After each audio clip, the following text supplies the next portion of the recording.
Hi everyone! Welcome to my channel, and for today's video ay magluluto tayo ng adobong manok or chicken adobo.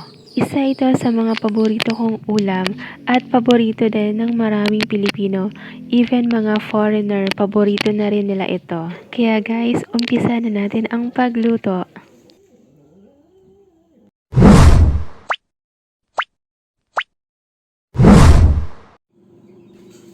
Ayan, maglagay na tayo ng mantika sa ating kawali. Painitin lamang natin ito sa katamtamang apoy. Ayan, kapag mainit na ang mantika, ilagay na natin ang hiniwang luya.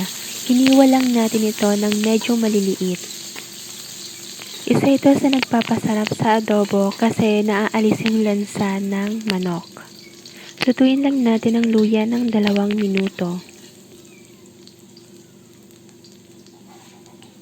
At pagkatapos ng 2 minuto, ilagay na din natin ang hiniwang bawang.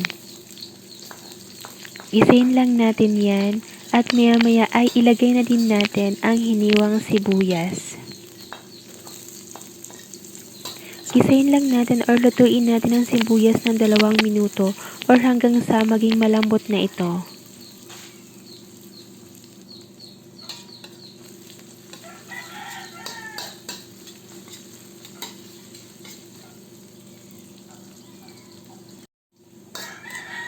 Ayan, luto na ang sibuyas, bawang at luya. Ilagay na natin ang hiniwang manok. Gisayin lamang natin ang manok ng 3 minuto or hanggang sa mawala na yung lumalabas na dugo sa manok.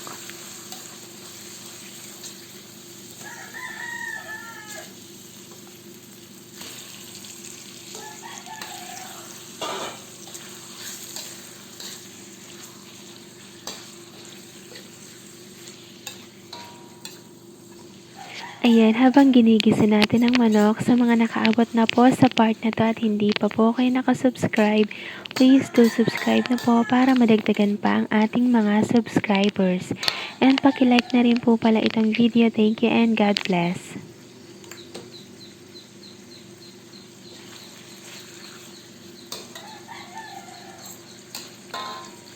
Lagyan na natin ito ng dinurog na paminta.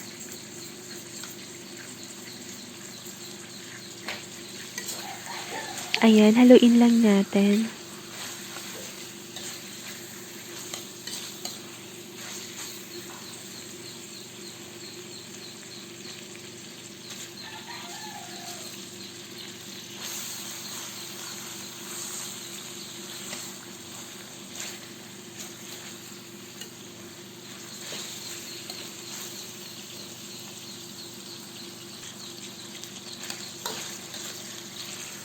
Ayan, yung ibang manok ay may lumalabas pang dugo, kaya ituloy pa natin ang paggisa dito.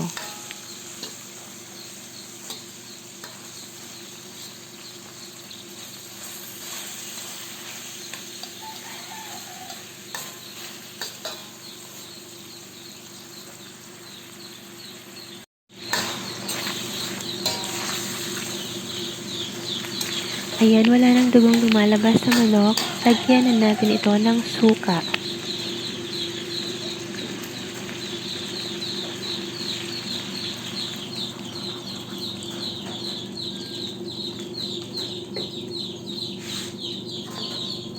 Haluin lang natin.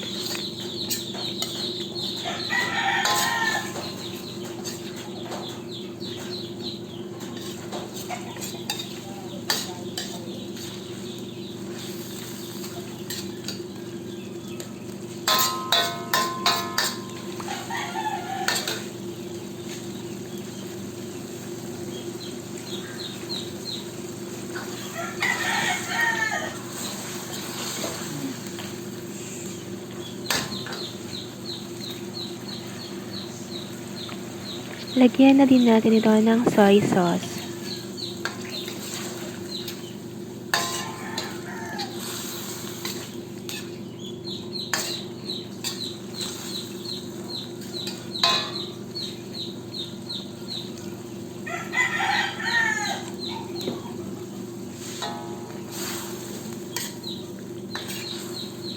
Ayan, haluin lang natin.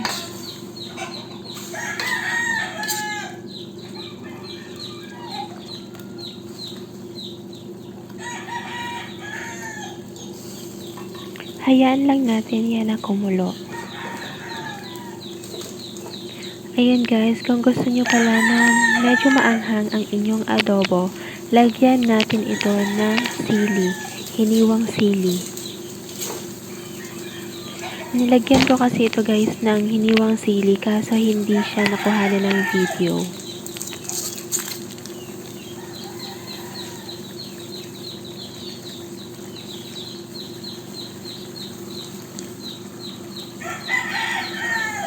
Maglagay na rin tayo ng isang chicken cube. At haluin lang natin.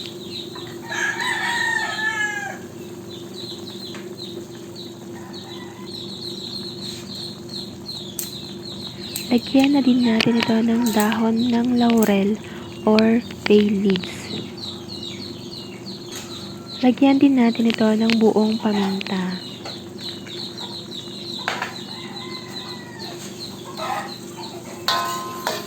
Haluin lang natin.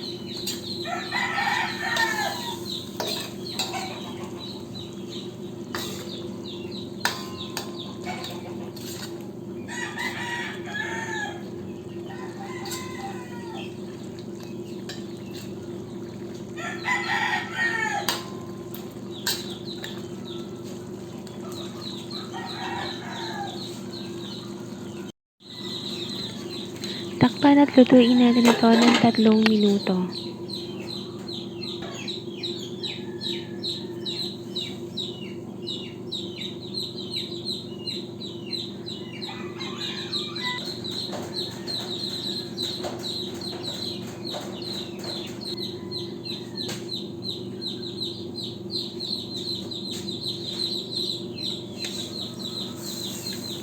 Pagkatapos ng 3 minuto, haluin natin ito.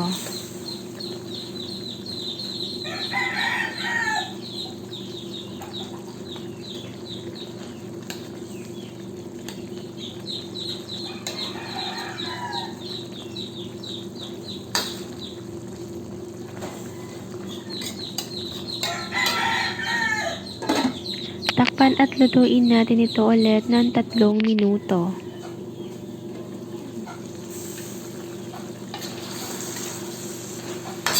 Pagkatapos ng 3 minuto, haluin natin ito ulit.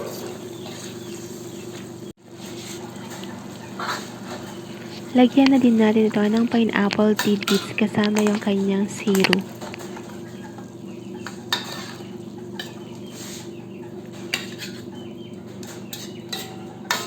Haluin lang natin. Takpan at lutuin pa natin ito ng 2 minuto.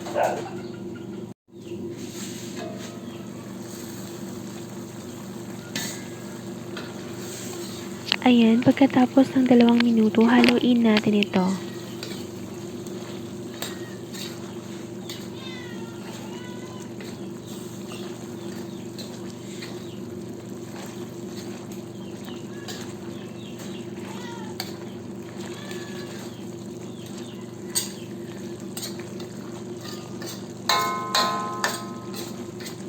Ayan, tikman na din natin kung okay na ang lasa.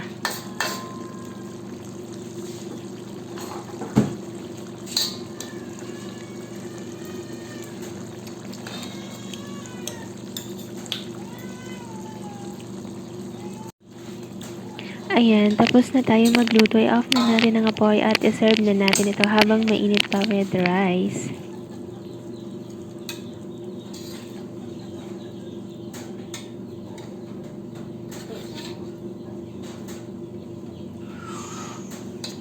Ayan, salamat po sa panonood. Sana ay nagustuhan niyo ang ating video for today. Please don't forget to like, share, and subscribe. Bye!